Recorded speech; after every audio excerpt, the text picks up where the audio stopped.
और फिर मेरा एडमिशन यहाँ पे ऑल इंडिया कोटा के थ्रू हुआ डॉक्टर BMGMC में। तो पहले नीट का मतलब क्या है? नीट सिर्फ दो चीज़ें मांगता है, कंसिस्टेंसी और टाइम मैनेजमेंट। नीट में सिर्फ अगर आप 2 साल कंसिस्टेंट हो, कभी ऐसा बैकलॉग कभी पढ़ते हैं जब आप कंसिस्टेंट नहीं हो, बट अगर आप इतना भरोसा रखते हो कि आप रोज अभ्यास करते हो या रोज पढ़ाई करते हो तो कभी बैकलॉग पड़ेगा नहीं। और पड़ेगा भी तो सैटरडे संडे आता है या जिस दिन छुट्टी होती है उस दिन आप उस बैकलॉग को लेकर बैठ सकते हो।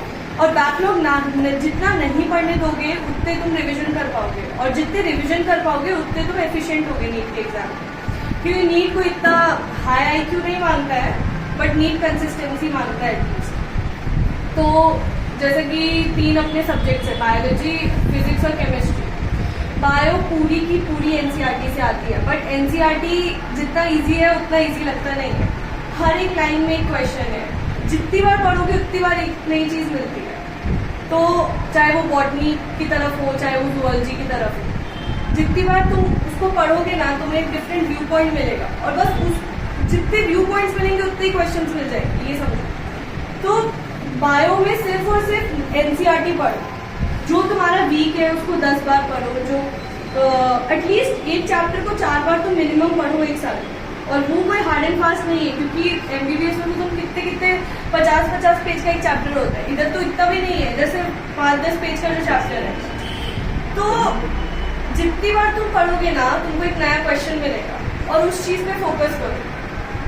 क्योंकि और नोट्स बनाओ, बट तुमको ये समझना चाहिए कि सिर्फ नोट्स ही नहीं क्वेश्चन है, क्वेश्चन कहीं से भी आ सकता है, बट वो उस बुक में से ही होगा।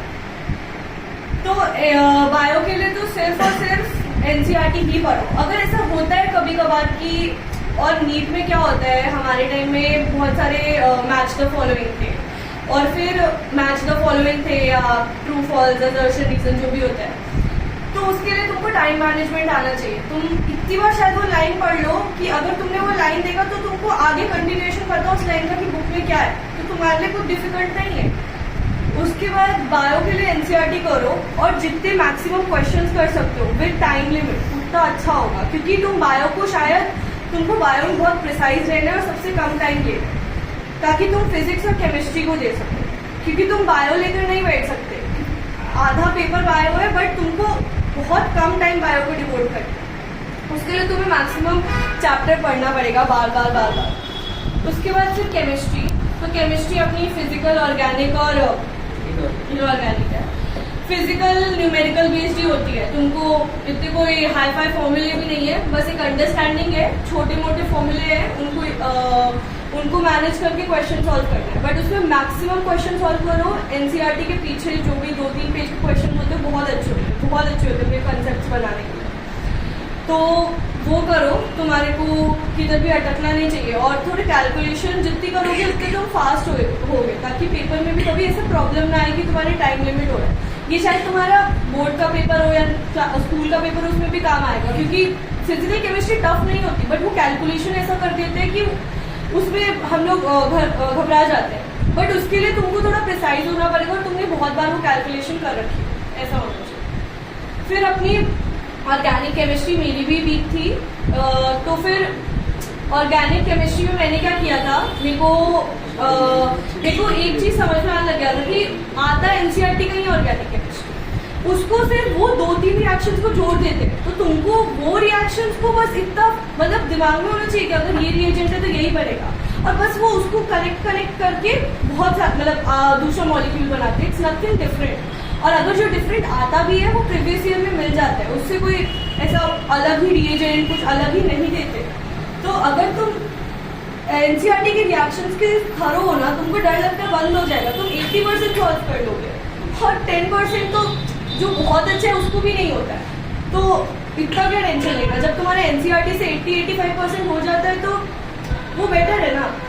और इनऑर्गेनिक के लिए भी मेनली NCERT ही आता है, तो जेन्युइनली नीट का पूरा पेपर NCERT बेस्ड होता है, बस वो NCERT को मॉडिफाई करते हैं, और NCERT को मॉडिफाई करने में भी वो लोग सिर्फ रिएक्शंस जोड़ेंगे। इनऑर्गेनिक में भी जितने भी S ब्लॉक, P ब्लॉक तो शायद अब नहीं है, बट S ब्लॉक वगैरह जो भी है सिर्फ उनके एक्सेप्शन, मतलब एक्सेप्शन पे बहुत फोकस करो। क्योंकि एक्सेप्शन ही क्वेश्चंस बनाते हैं किधर के भी, चाहे कोई भी असेंडिंग डिसेंडिंग ऑर्डर होते हैं, तो उन पे क्वेश्चंस मतलब मेनली एक्सेप्शन बहुत ध्यान से रखो। और जितना तुम समझोगे ना, रीजन ढूंढोगे ना, उतना इजी लगेगा। कुछ भी इसमें रटने का नहीं होता। वो तो बहुत इजी है ना कि किसकी इलेक्ट्रोनेगेटिविटी कितनी है या क्या है, और उससे सिर्फ एक तुमको रीजन मिलना चाहिए कि वो ऑर्डर ऐसा क्यों बेस्ड है। और फिजिक्स के लिए थोड़ा टीचर पे रिलाई करो, क्योंकि टीचर्स तुमको ऐसे क्विक फॉर्मूले बताते हैं जो शायद लंबे क्वेश्चन को बहुत इजीली सॉल्व कर देते हैं। अगर तुम्हारे पास टीचर वाले फॉर्मूले हैं, ठीक है, बुक एक तो एनसीईआरटी की बुक फिजिक्स के लिए हो सके तो पढ़ो, क्योंकि बहुत लोग अवॉइड करते हैं, बट ऐसा मत करो, क्योंकि लास्ट के जो काइनेटिक एनर्जी वगैरह आते हैं उसमें बहुत चीजें एनसीईआरटी में मिलती है, जो कि कोई थ्योरी पे इतना फोकस नहीं करता। तुम्हें नहीं पता कब फिजिक्स का पेपर बहुत ज्यादा थ्योरी बेस्ड आता है कुछ क्वेश्चन, तो ट्राई करो, एक बार गो थ्रू कर लोगे तो उसमें शायद कोई प्रॉब्लम नहीं होगा, इतना टाइम होता है। बट अच्छे सवाल सॉल्व करो, जितने सवाल हो सकते हैं उतने ज़्यादा सॉल्व करो, और डिफरेंट फॉर्मेट्स अपने आप पीवाईक्यूज में मिल जाते हैं।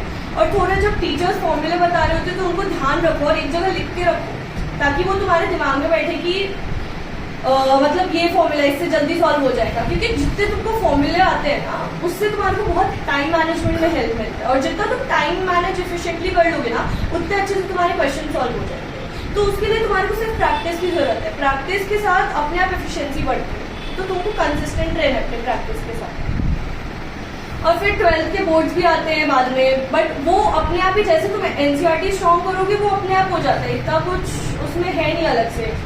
बट अपना टाइम किधर भी वेस्ट मत करो कभी भी, चाहे आगे तुम एमबीबीएस में ही आ जाओ, टाइम वेस्ट मत करो, क्योंकि जितना तुम एफिशिएंट रहोगे ना, मतलब टाइम के साथ, अगर तुम क्लास में बैठे हो तो क्लास में दिमाग रखो, किधर दूसरी तरफ दिमाग रखने के लिए बाद का टाइम है, तब का टाइम सिर्फ क्लास में ध्यान दो, क्योंकि दो चीजें सीख लोगे ना, वो तुम्हें शायद आगे बढ़ाएगा। किधर और का बाद में भी सोच सकते हो, बाद में भी नीट पास करने के बाद 2-3 महीने का गैप मिलता है, तब सोचोगे। बट जब 2 साल प्रिपरेशन के फेज में हो ना, तो क्लास में ध्यान दो, या किधर भी जब पढ़ने बैठते हो तो पढ़ने बैठते हो, तब 2-4 चीजें और या कुछ और फालतू की डिस्ट्रैक्शन मत रखो, तब सिर्फ एक चीज में फोकस रखो और एक एम रखो कि तुमको लाइफ में किधर पहुंचना है, कौन से कॉलेज तुम्हारा एम है या कोई ड्रीम कॉलेज है, तो उसके बारे में सोचते रहो, वो तुम्हें अपने आप पुश करेगा। कोई भी डिस्ट्रैक्शन आएगा, बट तुमको अपना एम हमेशा दिखना चाहिए, तो उससे तुम हमेशा फोकस रहोगे। Thank you.